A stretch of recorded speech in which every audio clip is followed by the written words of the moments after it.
You're watching Bread and Roses, a weekly political social magazine that's broadcast in English and Persian via New Channel TV. Hello everyone, I'm Maryam Namazie. And I'm Fariborz Pooya.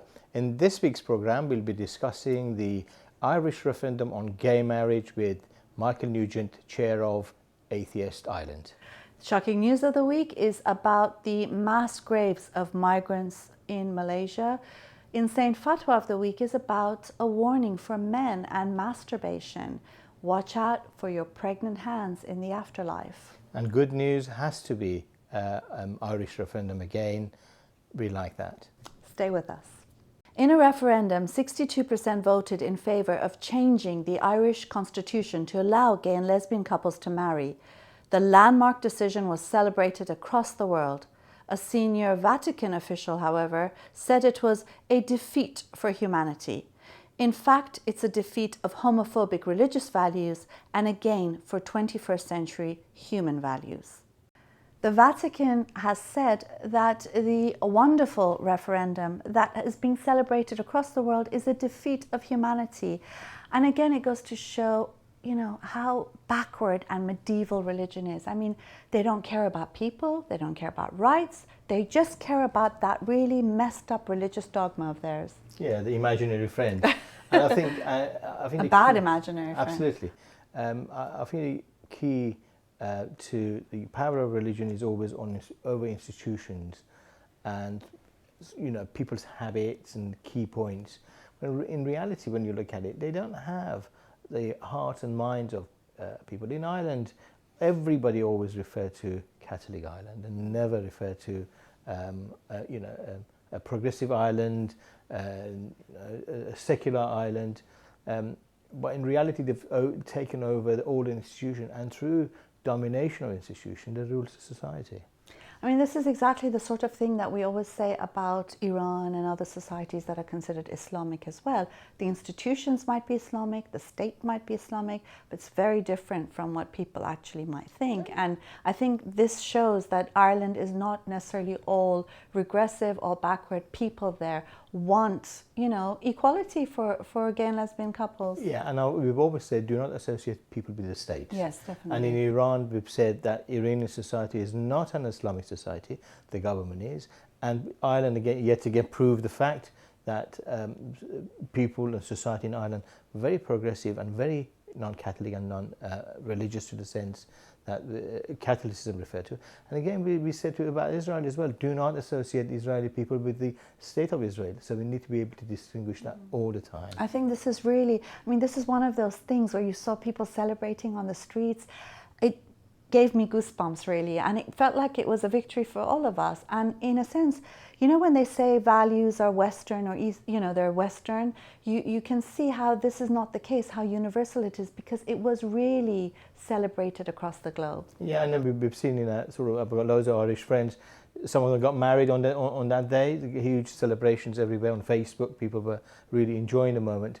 And we've always, any Irish person that I have had association with, friends, associates, colleagues that we worked with, we've never had that degree of Catholicism that supposedly Ireland was. And this is a great victory because it shows, the depth of the feeling of people of Ireland, and it shows the way, and it sets precedence for everywhere else. We want actually public vote on these issues, especially in countries which is dominated by religion. The other thing is that this is not the end for religion. There are more things needs to change in Ireland, and that's the first step. Yeah, definitely. This is something that Michael Nugent talks about in his interview. It's a wonderful interview. I was really lucky. I just saw him the same day that this referendum was victorious. We were at a conference together in Cologne, and he was just talking about how Ireland is always looked upon as a Catholic country, but it's a very plural country, and the state is behind. Can I suggest we watch the interview now? Yeah, and let's watch the interview and tell us what you think about it. Stay with us.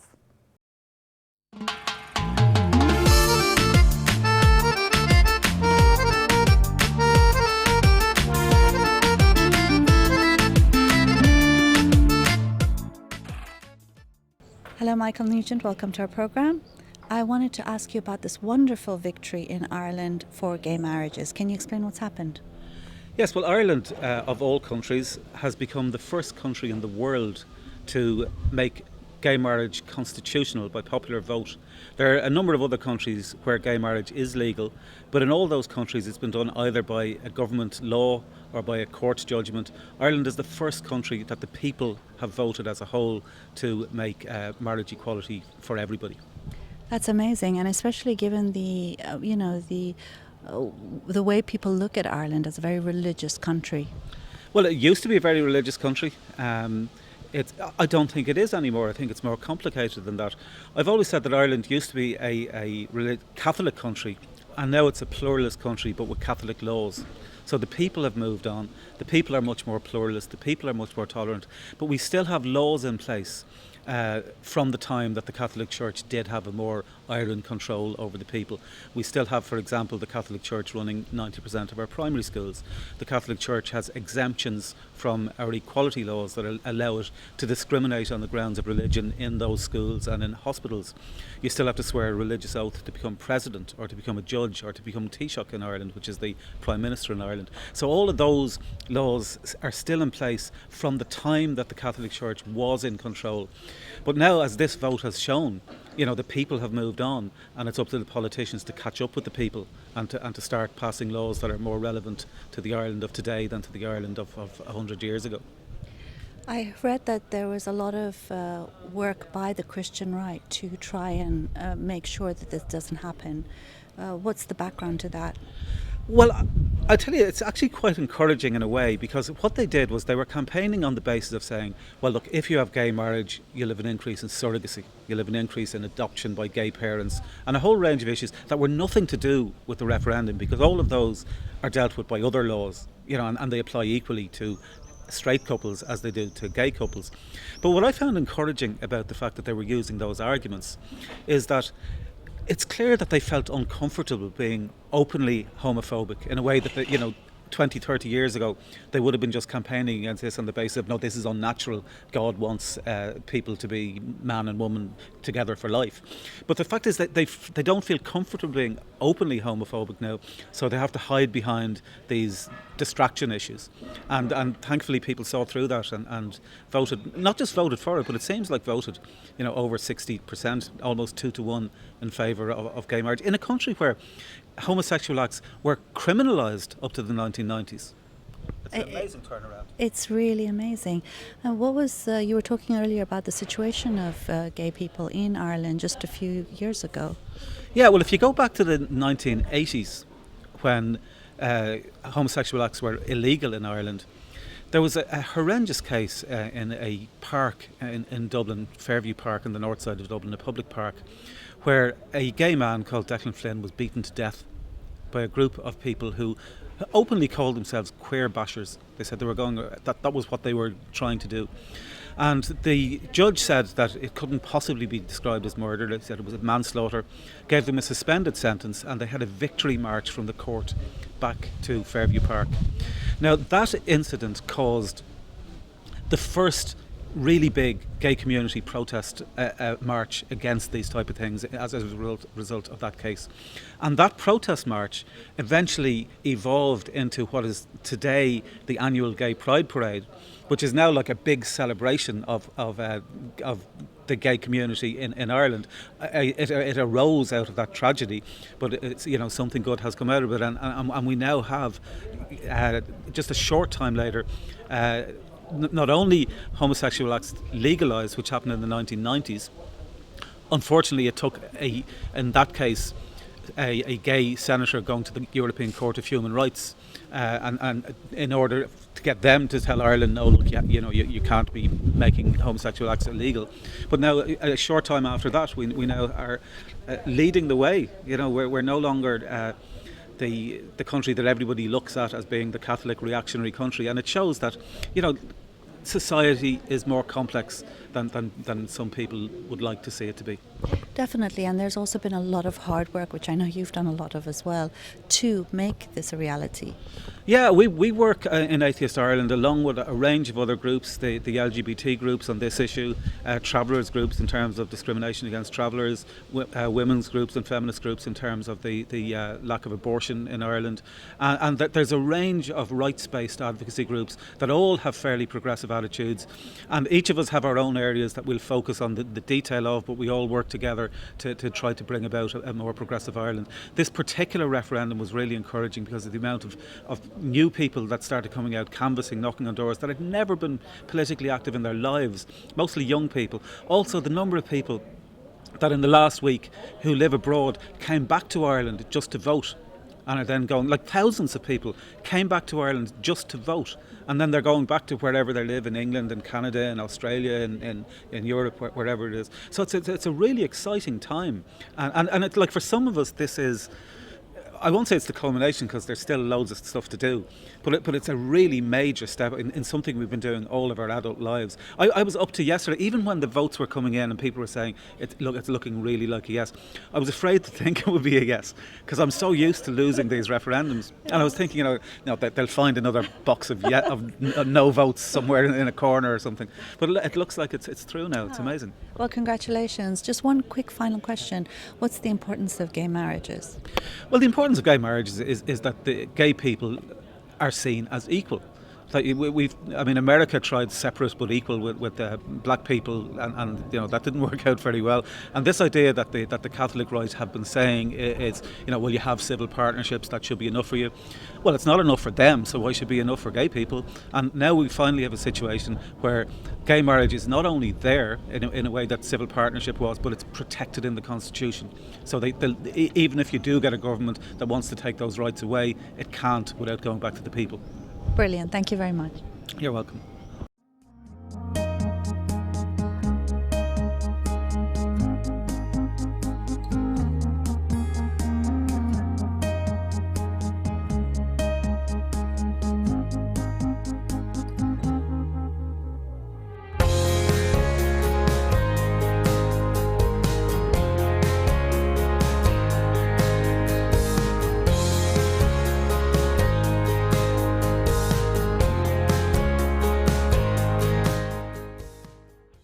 I hope you enjoyed that fantastic interview with Michael Nugent.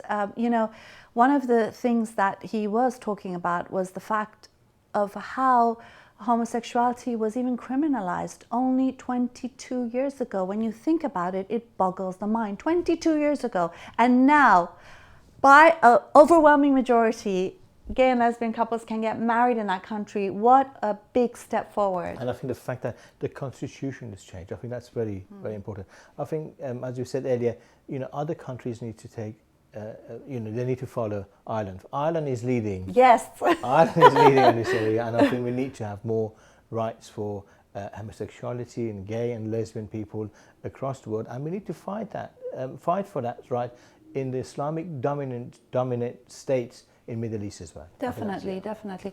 I mean, one of the things he talks about too is the fact that, obviously they did a lot of work around this issue, and there were catalysts like the killing, a homophobic killing of a young man at a park, and how that was the that started, yes, these huge protests in defense of gay rights. But it is very hopeful because it does show how in a very short period of time things can change so quickly, and we do see that in other places as well, and so it does give a sort of hope to all of us who are fighting for various rights in countries across the world. And those sort of incidents like Tunisia, for example, that one sort of small incident actually opens up the floodgate for the true feeling and true emotions of society to come out and how people feel in a country on certain issues.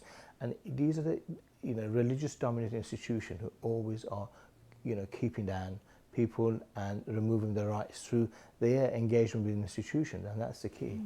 I mean, you had also mentioned about how much money the Christian right from the US was actually pouring into Ireland to try to defeat it. Well, They Yeah, didn't. absolutely. Even that sort of money wasn't able to. And it's not on the island. I think that Christian rights, particularly from America, they are pouring money into European countries, and including sort of Turkey, for example. The cities that actually the new churches is started purely by American Christian evangelical sort of churches. Mm-hmm. Well, I think let's end with something Michael said, which was the fact that separate is never equal. It was tried in the US, for example, and there was a huge civil rights movement against it, for rights of black people. And again, it's, being separate and having separate rights for gay people is not on. And so, we salute the wonderful people in Ireland who voted positively for this, and we look forward to many more victories in the future.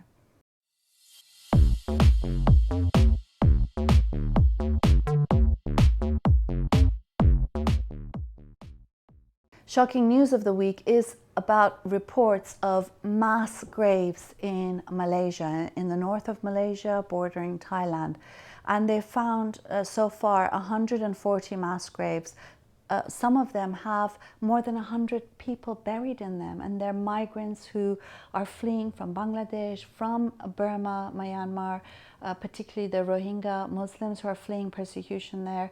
And this is their fate. They've fled to live, and they've been killed, most probably, in the most horrific way possible. And this seems to be the feature of today's global sort of population movement. Borders are repressive, and we could see that in southern Europe as well. We see in Italy, people fleeing from North Africa, war, genocide really is taking place. People are fleeing again in Malaysia, northern Malaysia, and we'll see all of this.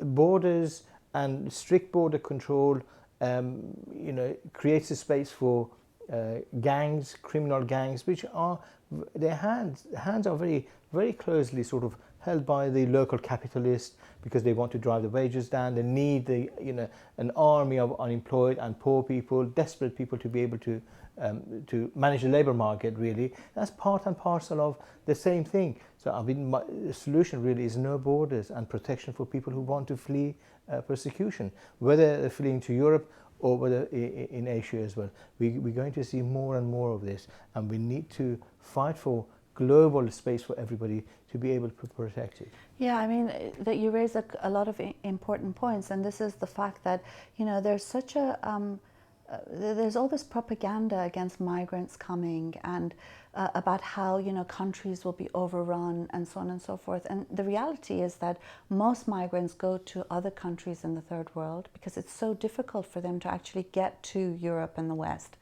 And the reality is that people who are fleeing are risking so much, in the sense, one, they're leaving everything behind, but two, the journey is so risky to begin with. So many people die along the way, and this is one example of that. I mean, we worked on the refugee issues for many, many years, on the Iranian refugees in Turkey and in Europe as well, and we've seen very clearly that the border control, immigration controls of any kind really, creates a space for criminal gangs to get involved and use the most vulnerable people and abuse and exploit vulnerable people. And the states are party to this. Definitely. I mean, even if you look at the mass graves now in Malaysia, there are links with government officials having had a hand in this. Absolutely. And they are working very often with the people smugglers. Yes. And the reality is that they've left no option. They're, of course, people smugglers treat migrants horribly, but the reality is that there are no other options for people to be able to get out. They can't just go out with a visa. Most embassies don't give visas anymore, particularly if they know you've got a real chance of applying for asylum. They're trying to stop people en route, and what we're seeing is mass human tragedy. And what we really don't want anymore is borders. I think we need to remove borders. Yeah. We live in a global environment, and people should have the right to travel freely. And that was under the Enlightenment and sort of, 17th, 18th century. People were tied to the land. And this is what's happening now. People are tied to land and areas and countries now, and we need to remove those. Yeah, I mean, definitely. There's free movement for capital. There's always free movement for migratory birds and whales. going across back and forth, you know, it should be the same, particularly for human beings who need to live free and without fear of their lives.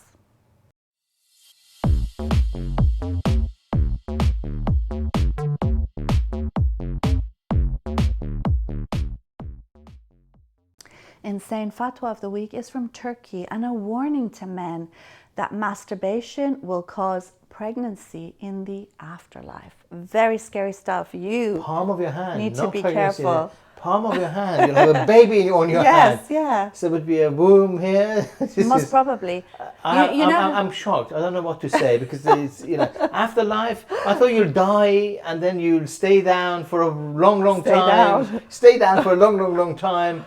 And then after how many millions of years there would be Judgment Day. Yeah. So what happens in between? But that's good because that will they'll make sure your hands are not pregnant before they let you in. How many years, you know, so this pregnancy is going to take a long time, about millions of years, till you get on a Judgment Day. And you have a look, they'll have a look at you there, or everything is clear apart from palm of your hand. Okay. Both your hands as well. Sorry, you're going to go that way. You're going to be in major trouble. Wrong direction. Okay.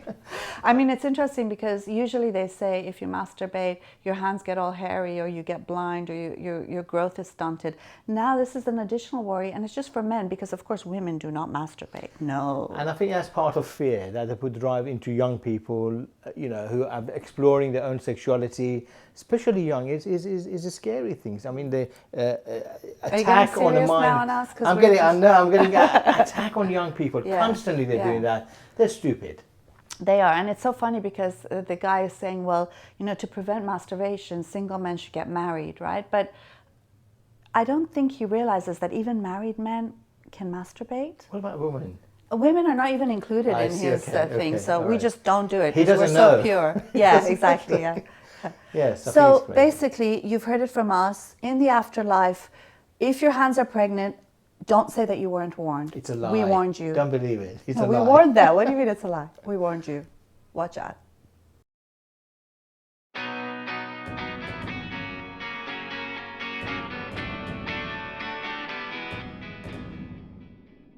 Now, the good news for this week has to be, we have to talk about Ireland again. Yay! And the referendum that, you know, national referendum that took place in Ireland, because we liked it so much, we thought we'd talk about this again. Yeah. Yeah, I think one of the key things that really is inspirational about Ireland is the depth of feeling immediately after announcement of the results, or whether it was emerging that the results of hundreds of thousands of people on Ireland were just on the streets having parties till late hours of the evening, and everybody was enjoying. And you could see that emotion pouring out on social media, on the streets, and it's just so fun. I wish I was in Dublin. Well, that's what Michael Nugent was saying. He's like, for the first time, I want to say, I wish I wasn't at this conference in Cologne and I was back on the streets of, Dublin celebrating. Because really, I mean, that's where everyone wanted to be. And that is what brings, society together at the same time. These difficult decisions where people are fighting for, they've been campaigning for, month and month to get this. Actually, for years, really, they've been trying to, get the right on the statute book and change the law, and we've seen all of that come together, and you can see different generation of people have come together in Ireland. And I mean that was a brilliant part of the result of the election, that people for a moment you feel the power of the mass of population, from the deepest of the heart, and it just comes out on. Yeah, I mean, and the other interesting thing is that so many people went back to Ireland to vote from other countries, And this is the thing, when they say people are apathetic because they don't want to vote for a bunch of criminals. But when it comes to issues that are really matters of human, the human heart and human rights and freedoms, a lot of people do want to vote, do want to have their voice heard, because it is,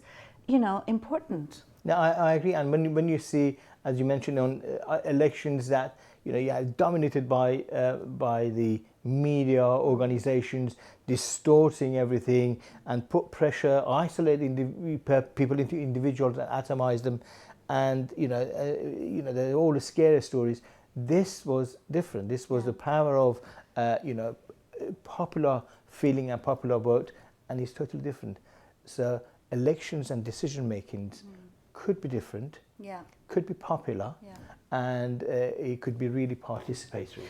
And the other thing, I mean, I know we're talking about Ireland, but what's important is to also look at the situation of gay people in many countries. Like in Iran, it's a punishment that is, the death penalty for Yes. someone who carries out a homosexual act, And in many places it's the same. You have, like in ISIS, gay people being thrown off buildings as a punishment for being gay, So, this does have an effect, because there'll be a lot of gay people in Iran and in the Middle East and North Africa looking at this news and saying, my gosh, we might be treated as subhuman here, but this is not the view of many people across the world. And there is hope that one day, we could also be treated equally. And it's part of that fight.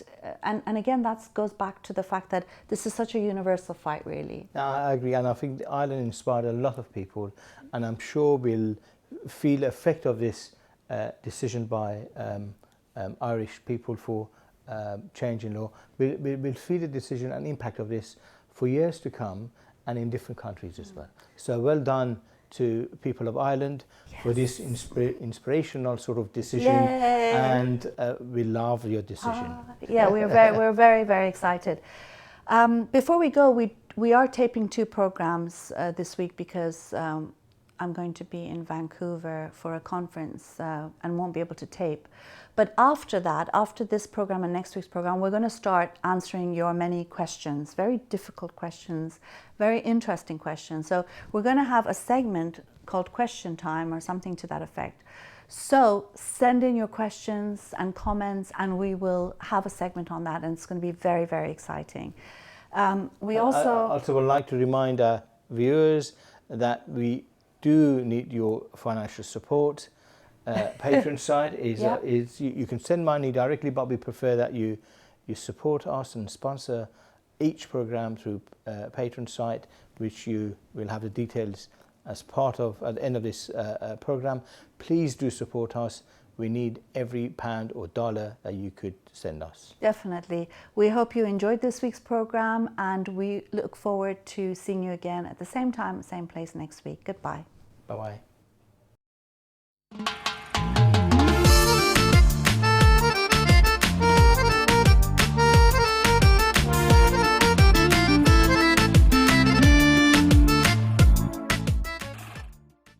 Hi, I'm Maryam Namazie. And I'm Fariborz Pooya. We're hosting a program called Bread and Roses. It's a weekly program that's broadcast in Persian and English in the Middle East and North Africa, primarily Iran as well.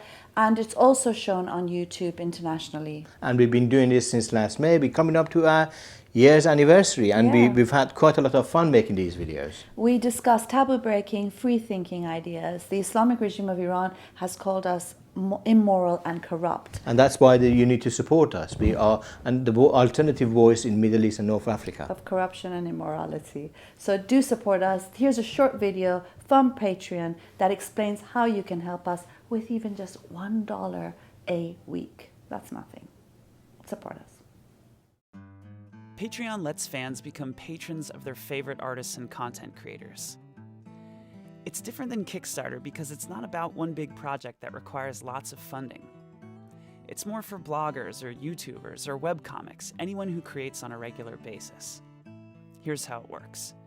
When you become a patron, you're agreeing to give an artist a tip of an amount you set every time they release a piece of content, whether it's a new song, a video, or a recipe. You can set a monthly maximum to make sure that you're always within your budget. Choose an amount, enter your payment information, and you're done. Becoming a patron allows you to view and post in the artist's stream, and in exchange for your support, artists offer additional patron packages, which might include monthly Google Hangouts, music production tutorials, pre-sale concert tickets, or anything they can offer as a way to say thanks. Patreon, empowering a new generation of content creators.